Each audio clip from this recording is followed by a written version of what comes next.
Hello, I'm Grant, and welcome to Second Plate, a show that focuses on reusing ingredients and making stuff with what you have on hand in the kitchen. So tonight we're going to be making buttermilk biscuits. It's a very simple, nice introduction to working with bread, but it actually offers a surprising amount of customization to it. So let's get cooking. So I'm going to go ahead and start with a couple things here. I actually have some sour cream and some buttermilk. You can also use milk, but this is the namesake. This makes it a little bit denser than some other breads. I'm actually going to start with my buttermilk. And I'm going to mix those first in equal parts, basically about half a cup.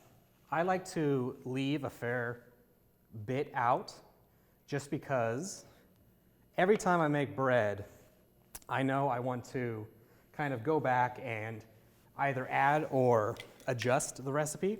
So I try to put any liquids in just under the normal amount so that if it's too dry, I feel safe adding it back in without necessarily ruining the flavor, because that could be one little thing that could hinder this recipe, is if I were to realize, oh man, I need more buttermilk, I need more sour cream, just because of the actual physics, I need more liquid, and then all of a sudden I have a really sour biscuit.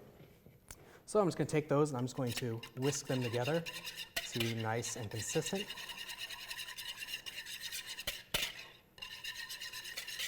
And if it did happen that you were too dry of a dough, you could always add water, just like more of a normal piece of bread. All right. It's nice and consistent, and I'm just going to set those to the side and then begin combining our dry ingredients. So for our dry ingredients, I'm going to start off with about a cup of flour. I'm going to be using a mixture of just normal bread flour and some whole wheat, just because I'm trying to be economical. And I always go through this habit of having like an eighth of a bag of flour left, so I always end up not using it. So I'm going to put in about a third here. And I like to actually round this recipe down just a little bit, just because this can make a pretty large number, and usually I'm not cooking for 16 people. Just go ahead and toss in the rest of that. That'll come out to be about 1 cup. I'm actually going to start with that because, at least in my kitchen, I notice I always have to add a significant more amount of flour just to actually get the dough to kind of knead together the way I want. All right, going to do one tablespoon baking powder. Toss that in. 1/4 teaspoon of baking soda, 1.5 teaspoons of salt. I have a bad habit of putting salt in all the white dishes, so I can't tell I actually have anything in there. All right, I'm going to make sure this is nice and decently homogeneous before I go on to this next step. And this is the part where it's actually kind of unique to this recipe. I haven't actually seen this before. But we're going to be kind of imitating the heavy folding of, say, like a croissant or a puff pastry. But we're going to be doing that with a food processor or a blender. And what this does is it's in such a dense, tight space that while we will be doing some folding later on, you get kind of the effect on the individual puffs of butter rising up and just interacting, without having to actually go through and mince your butter or worry about melting it down. It'll stay nice and cool, so it'll hold its form, but it'll still be separated in a way that's convenient to the recipe. So I just have a stick of butter here. Most of this is for the actual flavor, not the mechanicalness of baking, but I'm going to go ahead and add this in here and then add in the butter.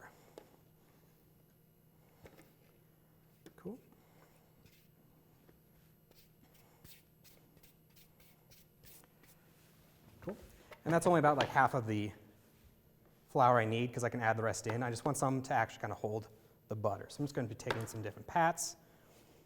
As I think I've said before in the show, there's a certain amount of butter that's required for just the baking, and ultimately the rest is kind of just for your enjoyment.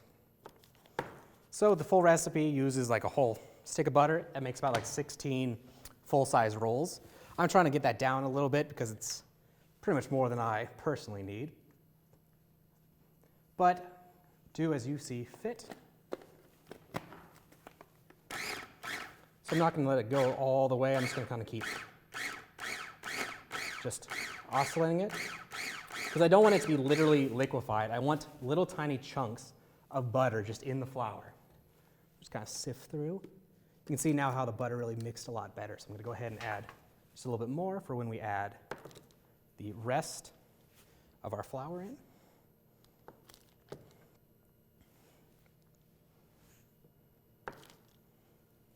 Like so. And this is something I think you can just like dial in individually for the recipe you want. Like if you want a big like house party, probably use a lot of butter. If you know you're just kind of making it on the fly because you just want like some rolls, you can definitely like dial it back and be a little bit more healthy about it. Cool. I'm going to transfer this over to a larger mixing bowl for the actual mixing before we get to the kneading.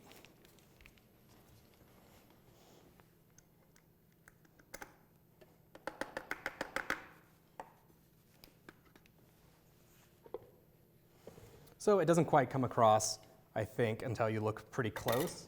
But if you actually look in, you will see the little bits of this flour that has, first of all, changed color. It's much yellower than before, but also it clumps a little bit better with the butter. So even though you won't probably see the individual chunks, the fact that there's still like a chunk versus, say, us melting down the butter entirely and then mixing it in as a liquid changes how it eventually comes out. So I'm going to add just a little bit more flour. Some of this whole wheat now that I had lying around, so that's my justification for it being slightly healthier. Go ahead and just use this. Just a little bit, and we're going to come back to it as we begin kneading. So I'm going to clear this off, set this down, and then I'm going to be actually using a specific process of combining these. I'm going to be pouring the liquid in, and I am essentially, I guess you could describe it as like lapping it up. I'm trying to fold it into itself repeatedly instead of, say, stirring it, because the overall idea behind this is the way we're going to get the individual like layers and bubbles to form in the dough is that constant like layering and layering. It's literally if you ever had like a croissant or a baguette, not a baguette, sorry, croissant's what I'm thinking of. Those individual layers come because like if you keep folding it and folding it, you can basically build up so many folds without too much work that you get that really nice puffiness with the air in the middle, but it still has like the individual layers that hold it together. So I'm going to slowly add in my liquid, like so. Making sure to get it all out since it's mostly thick cream. And you can actually substitute milk for this. Obviously, milk and butter will do decently well. You can put in some water. I assume other kinds of fat, if you want to go more vegan about it, will also function decently well. But since it's the namesake buttercream or buttermilk, I like to use that. Plus, there's a lot of recipes that call for, say, a fair bit of buttermilk, but like you always have too much. So finding another recipe that combines it is pretty nice. So I'm just going to do the same thing where, like I said, I'm just going to keep folding it in, and then we're going to add in more milk and sour cream if we feel like we need it. But we're looking for a dough that looks pretty chunky, so to speak, and then we're going to be kneading that. So I'm going to keep going. We have a pretty good amount here, so I'm going to actually add in a fair bit of milk. And just repeating this process until I get an actual ball of dough that I can pull out and begin kneading. As you can see, it begins just absolutely holding together. And if you ever work with bread, this is kind of the step where any recipe you have will just basically get to the point where they say, and then just kind of work it. There is no perfect science, but you kind of learn to look for certain things, like it's slowly pulling together. It will look too wet, and then we'll have to add flour in for it to actually completely pull together. And that will make our actual dough that we can knead and roll out with a rolling pin, and ideally will no longer be sticky. So here you can see we have a nice little chunk sticking to the bowl. Looks almost like an oatmeal of some kind. So So next we're going to go and transfer it to our working surface. Working with bread's interesting because it's the one thing that forces me to clean my entire kitchen because I have to actually use the full breadth of it. So I'm going to go back to my flour. I'm going to sprinkle some around here very carefully because I have made quite a mess in my kitchen doing this before. I'm going to spread this out because much of this flour is going to be added into our dough. So it might be tempting just to pour out a huge amount, but you can find then all of a sudden you have way too much that your dough picked up, and now you have to go back and add in more liquid. Cool. Take off my watch for this. And I don't know if I've said this on the show before, but I heavily recommend an apron just because it's, first of all, safe, and it is, I don't know, it just like gets you in the mood, but it is such a great tool, and I think it's pretty easy with flour to see that this will immediately make a mess, and having an apron is just a big deal. Like, that's the biggest thing I can say about an apron is like, it's not a garment, it's a tool.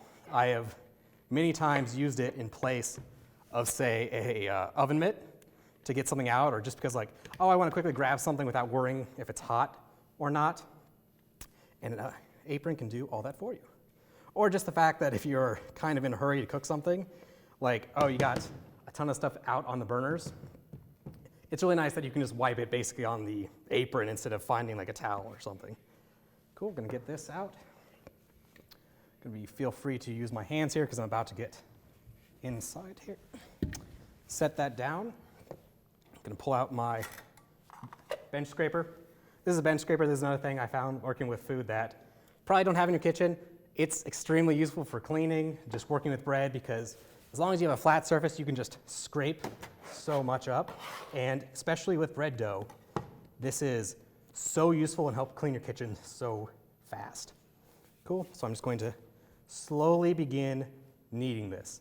Or in this case, making sure I got enough dough to knead. So I'm gonna start by just like expanding it out because I don't know if this comes across, but like as I do, despite having flour on it, you can see that it's still sticky, like individually in like these spots. That means there's not enough flour, but we need to slowly work it in. And as we get less sticky dough and it kind of holds together more and more, we're going to do the actual kneading motion more and more. So I'm going to keep just adding a little flour, using our bench scraper because this is where it can be kind of a pain to like use with your hands, whereas the bench scraper, since it's metal, I can just easily clean off. Okay, going to keep kind of adding this, and again, kneading it. Really all kneading is kind of folding it in on itself. That's why you'll see me keep scraping it up, folding over, pushing it down into itself, and you'll see that kind of wetness, stickiness return. Just add a little bit more, enough that it's kind of dusted, and fold it back in without overdoing it. And we're just going to kind of, for lack of a better word, continue to agitate this dough. And over time, it'll suddenly, like, just really out of nowhere, just hit that kind of critical mass where all of a sudden none of it's sticky.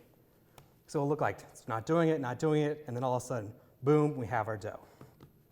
And I said at the opening of the show that this is actually a pretty good intro to bread making because this is not a dough that is meant to rise a lot. Like, I don't use any yeast in this. So you don't have to worry about like, oh, is my yeast alive? Is it dead? You don't have to worry about some of the more specific things like exactly how much salt is in, which is something I've been fighting a long time, is just my yeast just seems to die in my kitchen. I think it's because I keep it too cold. But so I have to do all these things when I make bread, like, okay, I gotta really nurture the yeast. Like I have to put it in basically a milk bath with some sugar specifically, and then that needs to sit for at least 20 minutes. Whereas I'll go online and watch other people make bread, and they're just like, throw it all together, it will figure it out. I sadly don't have that benefit with my bread. Cool, just gonna keep scraping up some flour, tossing it in.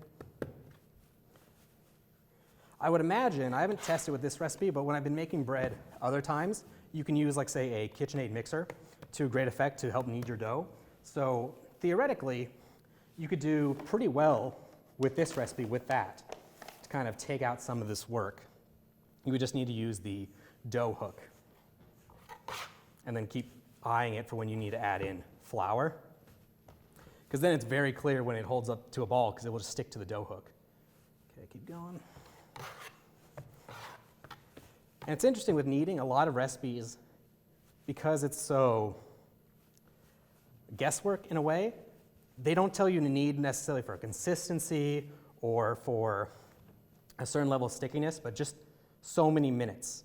And that's with someone who's like pretty experienced at kneading, and you'll just knead for like 15 minutes and you just do it, especially for some of like the tougher breads that need a lot of it, because one of the things that's really happening when you knead, you can see it's starting to come together here, is like mechanically, this is when you're forming like the gluten. The explanation I've heard is that essentially the molecule's a giant U, or not a giant U, a really tiny U, I suppose. And the more you knead it, the more it kind of interlaces with other versions of itself. And that's what makes the bread so tough and makes it so unique, is those strands of gluten just kind of repeatedly grabbing onto each other. And that's how bread's formed. Get some more bread. I do think because of how kneading works though, bread is best made in large batches because like you're going to get flour all over your kitchen counter or whatever your workspace is, right? So might as well go ahead and make, some biscuits, some sandwich loaves, maybe a baguette. Baguette's pretty fun, although it does take a little bit longer, but the result's a lot more interesting than just some simple white bread. Now, cool. Just going around, I'm looking for any individual pieces that are still kind of wet. I do want to point out, you can even see now how you'll get these little specks here, and that's just proof of the butter actually being in there as our chunk instead of, say, our liquid form or a very finely pureed. Cool. Now you can see it's, like before, this was completely individual little balls that wouldn't stick together, but now for the most part I can lift it up and it'll come off as one solid piece. And there's actually a test you can do with some bread where, I believe it's called something like the window test, where one way to see if you're done kneading is you take the dough out and you stretch it, and you should be able to stretch it enough that you can see light through it without it breaking, because that's a sign that it's holding on to itself as much as you need. Cool, so now I just need to keep kneading it, but this time, now that it's kind of pulling together, I'm gonna be pretty specific about it. So I'm really gonna get in there. And what I do, if this isn't clear, is I basically push it in and out. I like to then just fold it over like this. I rotate it, and I take that fold and I just push it right back into itself. And this is the thing that's nice where I'll usually put on like podcasts or something when I'm making bread, and then you just go completely autopilot and just knead, and repeat that action. Fold it in half, turn. One thing I do like about this dough is it's not as thick as, say, more traditional bread dough, where my arms will be hurting by the end of that, because you just have to put so much force into actually squeezing it out, because as it gets thicker and thicker, it just holds together more and more.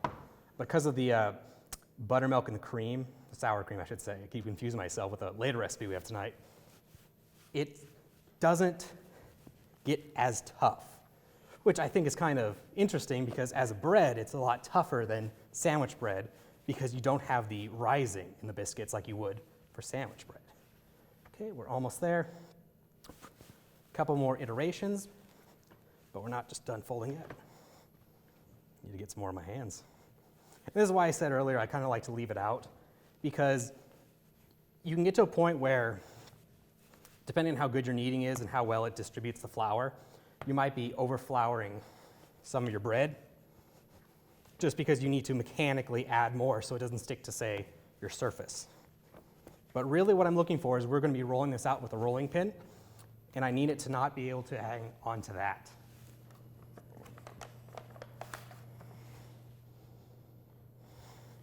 Cool. So if I wanted to speed this up, like after you made it a couple times in your own kitchen, you can kind of get a feel for the air temperature and like water in the atmosphere, because that does affect bread making a good bit. And you can see like, oh, I know to add more in, more milk, more flour at the start. But cool, you can start seeing while it's still kind of sticking to my hand, it no longer has that peel away effect. So we're gonna go ahead and we're gonna move on to a rolling pin. So I'm gonna lift this up. I should mention the other part of kneading is you can't bruise the dough. So if you want to like throw it around and just hit it on stuff, go nuts. Okay, got our rolling pin. We're going to branch this out, looking for any little spots like that that might need just a little bit more.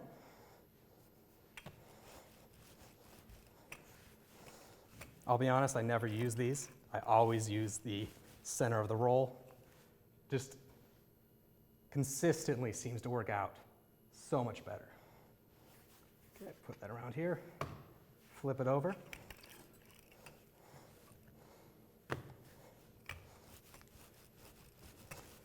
The nice part is your dough might be the most random blob, but for the most part, when you roll it out, you can kind of pick its shape.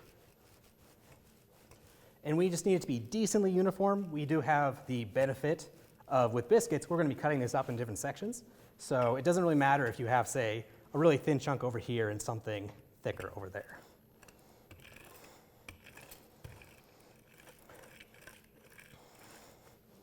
Cool. Clean my hands a little bit, and now we're going to add our ingredients. So I talked before about some of the customization of this, and we're actually going to be taking this cheddar cheese, just shredded, and we're going to be putting it just inside. And what this does is we are going to be continually folding this over and over, and this will give us kind of a cheesy taste. And one of my suggested ways to do this is go for like almost a whole like McMuffin sandwich kind of thing, where you can just put pieces of ham inside of it, bacon, cheese. You can put in onions. You could probably get more exotic, try like tomatoes or something like that. And it will actually come out in your biscuit. So now I'm just going to fold it up. Again, we're focused on that folding. This first one's the most important because it's what's going to kind of incorporate it more into the dough. Like that. And we're just going to roll it again. And what this does is, again, with that butter, the more times we fold it, the more of those nice little layers we get. But one thing that's nice is mathematically, each time you fold it, you're essentially making something like 3 layers. So it's like, or it goes up by a factor of 3, if I recall. I don't know the math off the top of my head. But right, we did it once, and then if we fold that into itself, just again, then you get more layers. And it compounds. Whereas if you had to actually make those layers, quote unquote, yourself, just by hand, by say like cutting it and layering it, you just won't. But that's how a croissant has so many fine layers, or a puff pastry, that's the other one I was trying to think of earlier, without it being completely unrealistic. But you can start to see the cheddar cheese coming through and actually incorporating itself in the dough. And again, I totally recommend just going nuts with this. Like, I really want to try banana peppers, or maybe some like really spicy Italian sausage, because since this is all one piece, this seems like a perfect use for like a make it the night ahead, reheat it in the morning for breakfast, say for like work. But it's not going to make a mess because it's all one piece. It's not going to be falling apart. Just like one more wet piece. When I was making this at home, one thing I would go for would be chives or even like onions.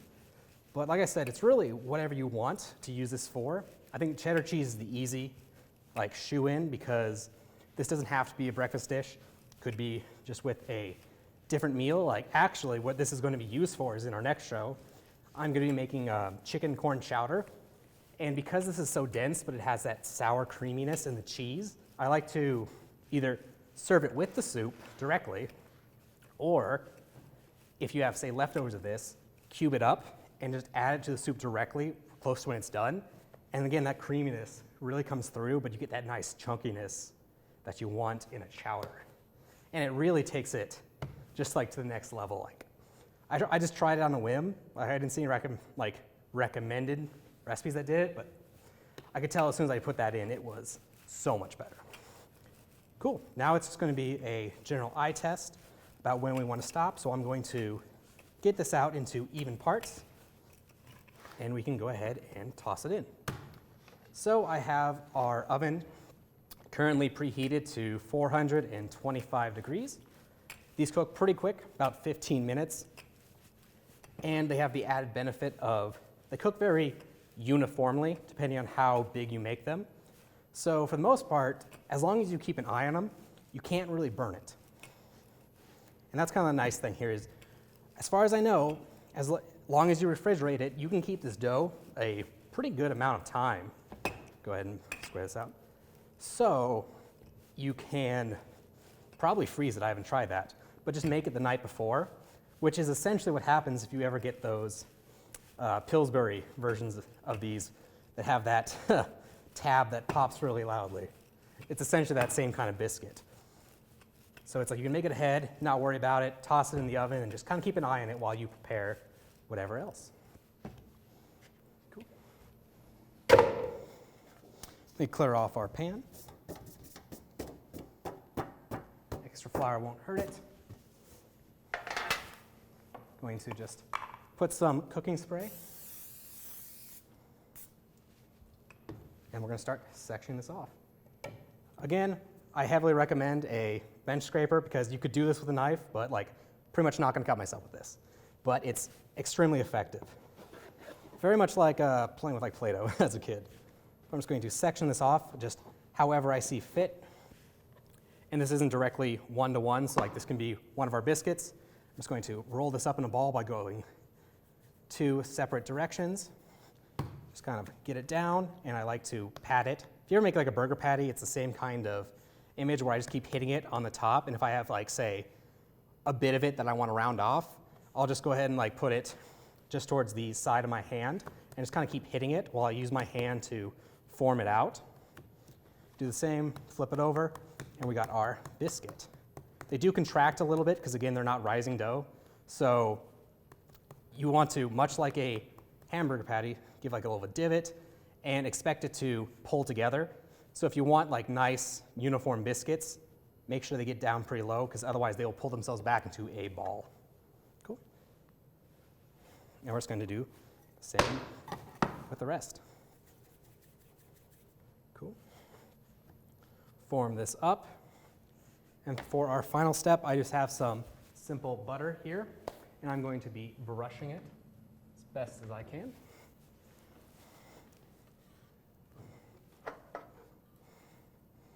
Doesn't have to be perfect, but just, it helps kind of make it nice and golden brown because you get that effect because of the butter. However, going back to like this being a good intro to bread, there's actually several things you can put on bread to adjust how it comes out. So if you want like the golden brown crispness, you go butter. If you want softness, you go with milk.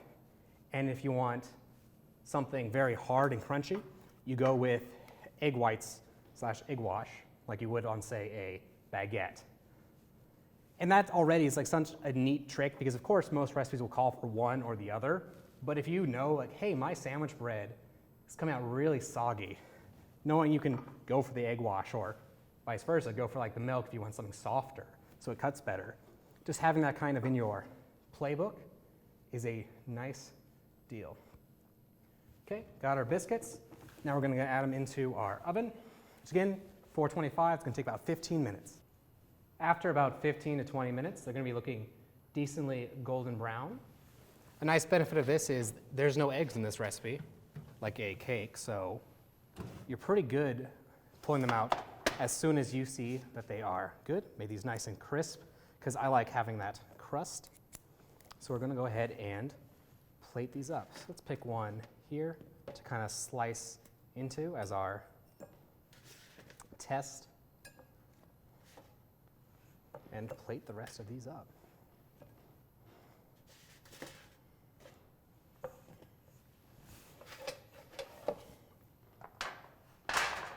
So let's take a look inside. So again, one of the things I like about this is you can really vary this recipe. So if you want it to be very dense with other ingredients, you can. But if you just want something that's nice to go in like a soup or not, you can easily put this out, you get some nice cheesiness in like the butter here. It'll instantly melt the butter because it's nice and hot and it'll hold that shape. It's nice and crispy, so if you wanted to, you could use it like a crouton in like a salad, but it's extremely versatile and so easy to make.